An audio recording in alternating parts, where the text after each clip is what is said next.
यह मूवी एक ऐसी खूबसूरत औरत की कहानी पर है जिसका हस्बैंड मर जाता है। उसके मरने के बाद हस्बैंड की सारी दौलत उस औरत से छिन जाती है। वो औरत इतनी खूबसूरत थी कि हर कोई उससे अपने जिस्म की भूख मिटाना चाहता था, मगर ये औरत कैसे सबसे बदला लेती है और क्या ये अपनी खोई हुई दौलत वापस पाती है। ये फिल्म बहुत ही मिस्टीरियस है, जिसमें एक औरत के शातिर दिमाग को दिखाया गया है। फिल्म की शुरुआत में हम फ्रांसिस्का नाम की एक लेडी को देखते हैं। फ्रांसिस्का को एक फोन कॉल आती है जिसमें उसे बताया जाता है कि उसके हस्बैंड की एक कार एक्सीडेंट में मौत हो गई है। फ्रांसिस्का एक पड़ोसी के साथ तुरंत ही पुलिस स्टेशन के लिए निकलती है। रास्ते में वो एक्सीडेंट वाली जगह से होकर गुजरते हैं, जहां उस एक्सीडेंट को देखकर लगता है कि बहुत भयानक एक्सीडेंट हुआ है। हॉस्पिटल में अपने हस्बैंड की बॉडी देखकर वो बुरी तरह से टूट जाती है। अब उसे अपनी बेटी जूली को अकेले ही सर्वाइव करना होगा।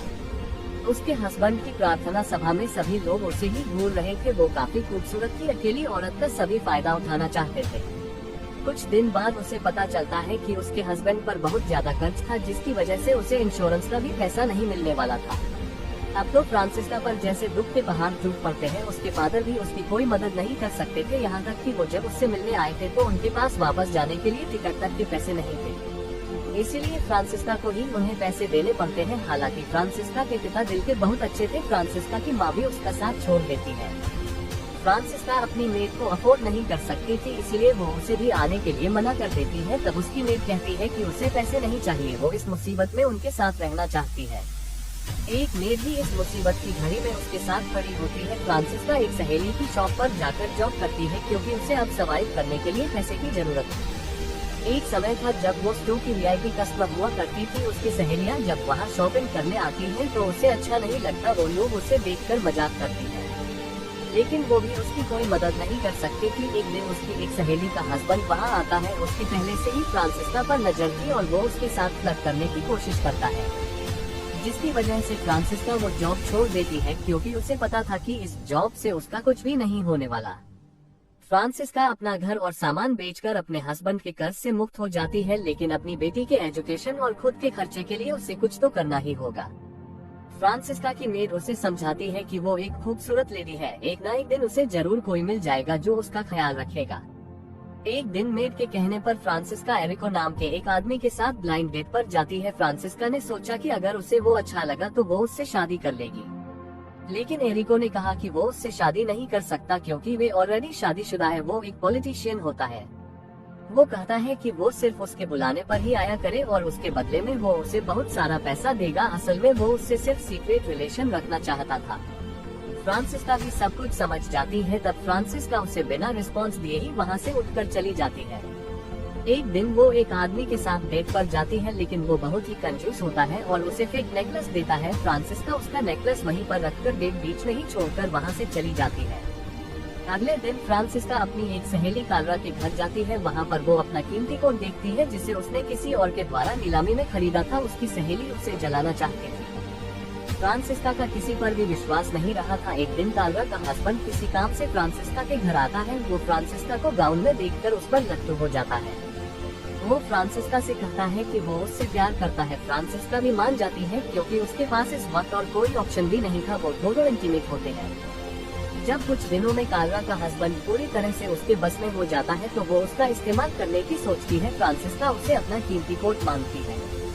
फ्रांसिस्का उससे कहती है कि अगर तुमने मुझे वो कोट लाकर नहीं दिया तो वो इन सब चीजों के बारे में अपनी दोस्त कालरा को बता देगी। कालरा का हस्बैंड मजबूर होकर वो कोट लाकर फ्रांसिस्का को दे देता है। फ्रांसिस्का उस कोट को बेचकर अपने मकान का 1 साल का रेंट चुका देती है और साथ ही अपनी बेटी के स्कूल और ट्यूशन फीस भी दे देती है। वो कोट इतना कीमती होता है कि उसे हर कोई अफोर्ड नहीं कर सकता था। बचे हुए पैसे से वो एक सेकंड हैंड कार भी खरीद लेती है। मगर ये कोट वाली बात ज्यादा दिनों तक छिपी नहीं रही। कालरा फ्रांसिस्का के घर आती है और उसे अपना कोट मांगती है।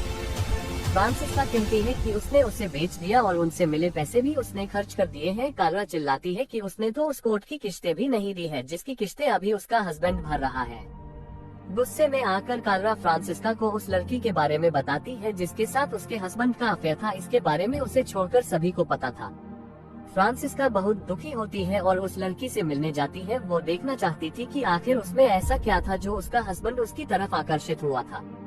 फ्रांसिस्का कैमिला नाम की उस लेडी से मिलती है। कैमिला उसे बताती है कि उसका हस्बैंड एक अच्छा इंसान था। उसे जब मेरे और तुम्हारे बीच में किसी एक को चुनना था तो उसने तुम्हें चुना। वो बहुत अपसेट होती है और घर आकर अपनी वेडिंग रिंग भी उतार कर फेंक देती है। उसके बाद वो अपना लुक चेंज करती है। वो एक हाई क्लास लेडी थी, इसलिए बहुत लोग उसके दीवाने हुआ करते थे, जो उसके लिए कुछ भी कर गुजरने के लिए तैयार थे। उसमें से बहुत से उसके हस्बैंड के क्लोज फ्रेंड थे। वो अपने एक साथी के साथ मिलकर एक प्लान बनाती है जिसमें वो ज्यादा से ज्यादा पैसा इकट्ठा कर सके। वो एक रफेल नाम का गेम प्लान करती है जिसकी टिकट बहुत कॉस्टली होते हैं, जिसे कुछ ही लोग अफोर्ड कर सकते हैं। इसमें जो भी विनर होगा वो फ्रांसिस्का के साथ 4 साल तक रह सकता था। उन सब की आईडी भी सीक्रेट रखी जाएगी। इसमें मेंबर की संख्या सिर्फ 20 लोगों की होगी। वो लोग मेंबर की तलाश करने लगे। उन्हें उनके मेंबर भी मिल जाते हैं, जिसमें कुछ बिजनेसमैन और कुछ पॉलिटिशियन होते हैं। फ्रांसिस्का की मां को जब इसका पता चलता है, वो उसके पास आती है और कहती है कि इससे उसकी रेपुटेशन खराब होगी। फ्रांसिस्का कहती है कि जब उसे उनकी जरूरत थी तो वो कहाँ थी, अब उन्हें अपनी रेपुटेशन की चिंता है। वो उन्हें वापस भेज देती है। इस गेम में उनके बहुत से जानने वाले लोग भी थे। उनकी फ्रेंड कार्ला का हस्बैंड भी इसमें शामिल था। इस गेम में बहुत ही नामी लोग शामिल थे। उसकी फ्रेंड कार्ला का हस्बैंड भी इसमें शामिल था। असल में सब फ्रांसिस्का की खूबसूरती के दीवाने थे। इस गेम से उसे 10 करोड़ का फायदा होने वाला था। इसीलिए फ्रांसिस्का का साथी जो इन सब में उसका साथ देता है, वो उसे शादी का ऑफर भी देता है। फ्रांसिस्का बड़ी ही चालाकी से काम लेती है। वो उसे ना करती है और नहीं ना बोलती है। एक दिन उसकी कार के सामने एक आदमी आ जाता है जिसे थोड़ी बहुत चोट लग जाती है। थोड़े दिनों में वो दोनों एक दूसरे की तरफ आकर्षित हो जाते हैं, लेकिन वो जेब से एकदम खाली होता है। उस आदमी का नाम इंजीनियर था। वो दोनों काफी नजदीक आ गए थे। फ्रांसिस्का अब रफेल के बारे में सोचने लगी थी। उसे लगा कि उसे अब प्यार हो गया है। अचानक उसे एक दिन इंटीरियो की सच्चाई का पता चल जाता है। असल में वो फ्रांसिस्का के पैसे से सिर्फ ऐश करना चाहता था। फ्रांसिस्का उसे भगा देती है। इस रफेल का सारा काम उसका साथी ही देख रहा था, जिसमें टिकट के लिए सभी मेंबर्स ने चेक आदि दे रखे थे। फ्रांसिस्का धीरे से खुद ही इस इंफॉर्मेशन को लीक कर देती है। जिस ऑफिसर को ये इन्फॉर्मेशन मिलती है वो बहुत ही ईमानदार था। ऑफिसर फ्रांसिस्का के ऑफिस में रेड डालकर सभी डॉक्यूमेंट जब्त कर लेता है, जहां उसे सभी मेंबर द्वारा दिए गए चेक मिलते हैं। जब ये खबर सभी को पता चलती है तो सभी लोग परेशान हो जाते हैं, क्योंकि सभी लोग बहुत ज्यादा रेपुटेशन वाले लोग थे। सभी को अपनी इज्जत दांव पर लगी नजर आ रही थी। अब सब कुछ फ्रांसिस्का के स्टेटमेंट पर ही डिपेंड करता था। फ्रांसिस्का बड़ी चालाकी से इन चेक को डोनेशन का नाम दे देती है। इस तरह सभी की इज्जत बच जाती है। सभी लोग उस चेक को पास कर देते हैं, जिसकी वजह से फ्रांसिस्का के पास अच्छी खासी रकम इकट्ठा हो जाती है, जिसे लेकर वो अपनी बेटी के साथ दूर कंट्री में चली जाती है। सब लोग सोचते हैं कि फ्रांसिस्का ने उनकी इज्जत बचा ली, लेकिन किसी को यह पता नहीं था यह सब फ्रांसिस्का का प्लान था। इसी के साथ ये मूवी यहीं पर खत्म हो जाती है। दोस्तों, अगर फ्रांसिस्का का कैरेक्टर आपको अच्छा लगा हो तो उसके लिए एक लाइक जरूर करें और आगे भी ऐसी मस्त मूवी की एक्सप्लेनेशन के लिए चैनल को जरूर सब्सक्राइब करें। धन्यवाद।